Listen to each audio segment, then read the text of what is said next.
Good afternoon. I never thought 6 days after my twin boy and girl were born, I would be delivering a speech at my mother's funeral, let alone the morning I sent the text out to my family saying my twins were delivered successfully. And I called her phone to show her a video. My brother would be telling me that my mother had passed. All that to say, bear with me as I make it through this speech. Growing up, I didn't realize how good we had it.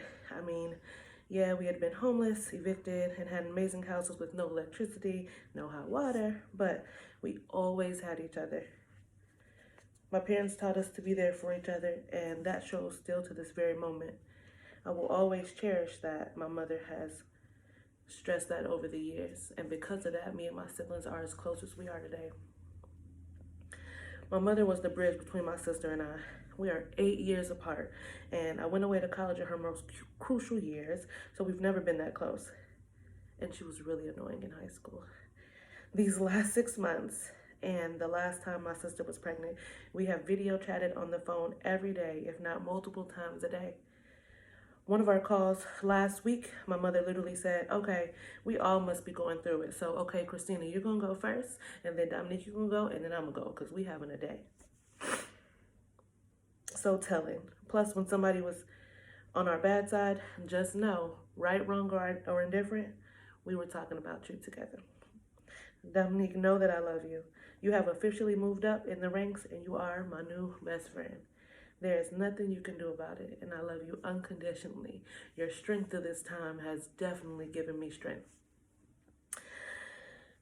My little brother Isaiah, the baby of the family, even though he's not the youngest. Panda Man, you are the glue to this family. There is not a day that you don't genuinely want everyone to be happy and get along.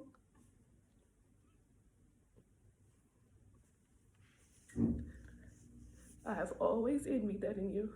When you were going through a hard time a few years ago and came out here to visit, you felt and looked so free. I've never seen someone get around town on a skateboard like you do. My sixth grade students were so impressed. You made me even cooler to them that day. Over the years, I've watched you grow into a man. Mom and I constantly talked about how much you matured and what she would love to see manifest in your life. You made her so proud, and you get those technology smarts from her, as even at her job, she was the go-to lady for tech and program issues and questions. Hold on to the fact that she loved Teresa for you, and she was able to let you leave the nest because she knew Teresa would take care of you. I know that as well. Don't ever stop calling for advice or just to vent about life. I love those conversations with you. They help me grow. Johnny, Mama talked to me about the day you first called her Mama. You made her feel so accomplished that day. She chose to be your mother, and she treated you like her own. Nia and Alessa were her babies, and she would do anything for them. Mama might have been Janae's most frequent shopper of her jewelry. Janae can give you more details if you're interested. I got you, Janae. Dominique and I had to listen and hype Mama up every time she bought new jewelry or earrings. It was pointless to try to have a serious conversation with her when she had her jewelry on, because all we saw was my mother holding her camera up and putting it at different angles and bragging about how good she looked. Thank you, Johnny and Janae, for loving on my mom and always making her feel like your mom. Carrie, my mom always talked to me before, during, and after you all went shopping. I know if I lived in Houston, I would have been right there with y'all. She and I loved shopping together. However, she never swiped her card, now that I think of it, when she was with me. I spoiled that lady. Thank you for giving my mama those joyous times and moments of relief, even when you didn't know it. Promise me you'll tell Bree and Mila how much she loved them, but that Bree should be nicer, according to Mom.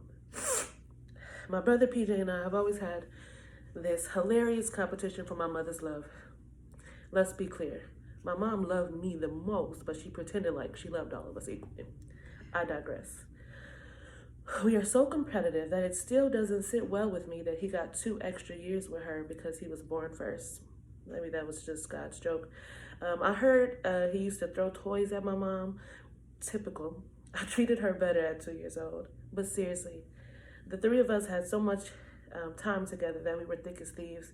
There are jokes that only we know, and get, and there are memories that only the three of us were present for and to cherish. I love how we cherished those moments and held on to them so closely. When my brother left for college, it was clear that we would be best friends to the end. He has had my back, right, wrong, or indifferent. He holds me accountable, and for that, I know that my mother will be speaking to me through him for the rest of our days. Thank you all for being here tonight. It means a lot to me and my siblings. Thank you for joining us to celebrate an amazing woman that touched many people and loved her children unconditionally. And thanks again to my aunts, as we know that it was very difficult for you guys to plan this and put this together. But watching you guys in your strength as usual has been amazing. I love you guys. I hate that I can't be there. Me and Jaden send our blessings and love to you all. And thank you. Bye.